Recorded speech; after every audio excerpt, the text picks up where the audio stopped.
अक्षांश एवं देशांतर पढ़ाने वाले हैं। ठीक है, तो हम पहले समझेंगे ग्लोब क्या है, फिर समझेंगे अक्षांश क्या है, फिर समझेंगे देशांतर क्या है।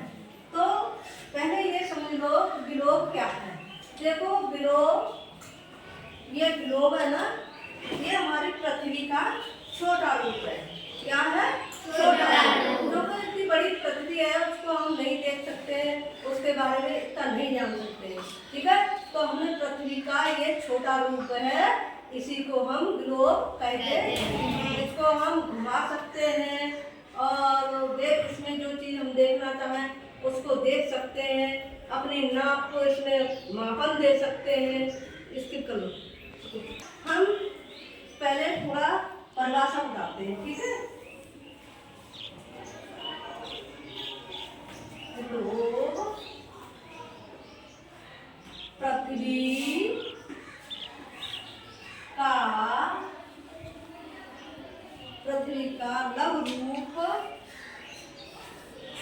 लघु रूप, लघु मीन्स होता है क्या? छोटा।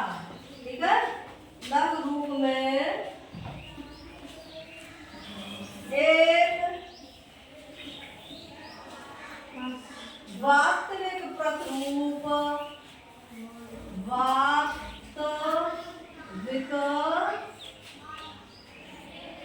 प्रतिरूप, वास्तविक प्रतिरूप है।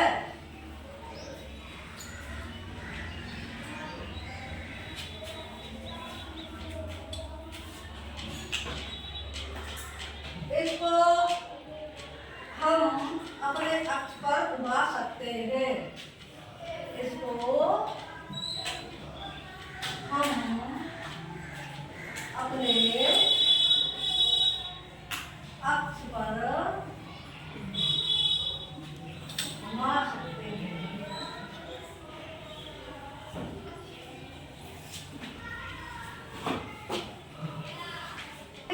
हम यहाँ पर एक ग्लोब का ही आकार बनाएंगे। ठीक है, इसको आप सब बच्चे ध्यान से सुनेंगे।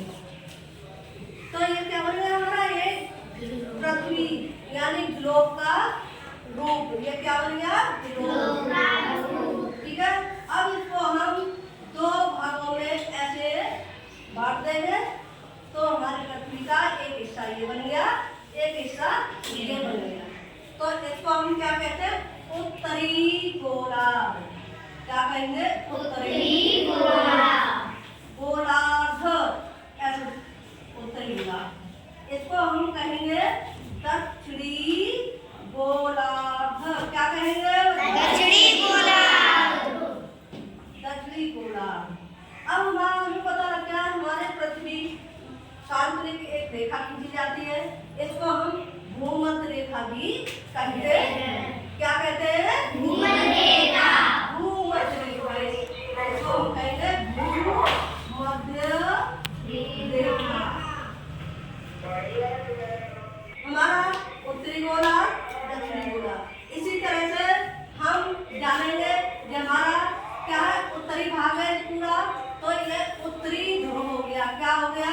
उत्तरी ध्रुव। ये हमारा दक्षिणी ध्रुव हो गया। ये क्या हो गया? दक्षिणी ध्रुव। अब हम आते हैं अक्षांश एवं देशांतर पर। ठीक, देखिए अक्षांश क्या होते हैं? जो हमारी रेखा है, जैसे विषुवती रेखा है, ऐसी हमारी जो बड़ी रेखाएं होती हैं, इनको हम क्या कहते हैं? अक्षांश रेखाएं। क्या कहते हैं? अक्षांश रेखाएं। और ऐसे हमारे दक्षिणी गोलार्ध में भी रेखाएं, ये काल्पनिक रेखाएं होती हैं, ये बनी नहीं है हमारी पृथ्वी पर। इनको हमने गणना करने के लिए, किसी की दूरी नापने के लिए, हमारा देश यहाँ है, भारत देश यहाँ है, तो इटली कहाँ होगी, अमेरिका कहाँ है, इसलिए मापन देने के लिए काल्पनिक रेखाओं का प्रयोग किया गया है। समझ में आ रही है? किसका प्रयोग किया गया? काल्पनिक रेखाओं का प्रयोग किया गया। उन्हीं का नाम दिया गया है अक्षांश और देशांतर। तो ये हमारी पड़ी रेखाएं क्या है? अक्षांश। समझ में आ रही है? अब हमारी देखो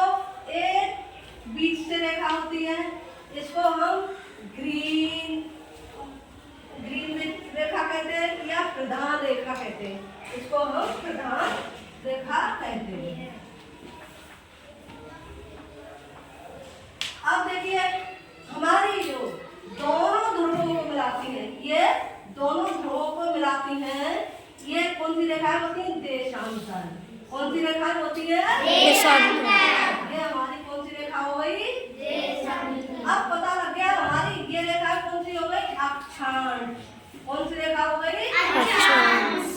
और हमारे दोनों ध्रुवों को मिला रही है, ये कौन सी रेखा हो गई? देशांतर। कौन सी रेखा हो गई? देशांतर।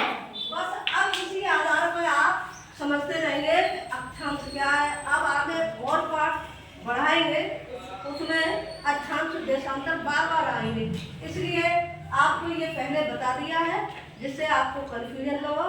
और ना हमारी ये वाली रेखाएं जो देशांतर रेखाएं हैं, तो ये पूरब है, ये पूरब है, ये पश्चिम है और ये उत्तर है, ये दक्षिण। और जो पूर्वी उत्तरी उत्तरी गोलार्ध और ये पश्चिमी पूर्वी पश्चिमी, इस तरीके से हम शुरुआत से लेके चले, ठीक है। तो इसकी रेखा होती है, काल्पनिक रेखा है ये, तो इनकी संख्या होती है, तो 167 अक्षांश रेखाएं 90-90 होती हैं।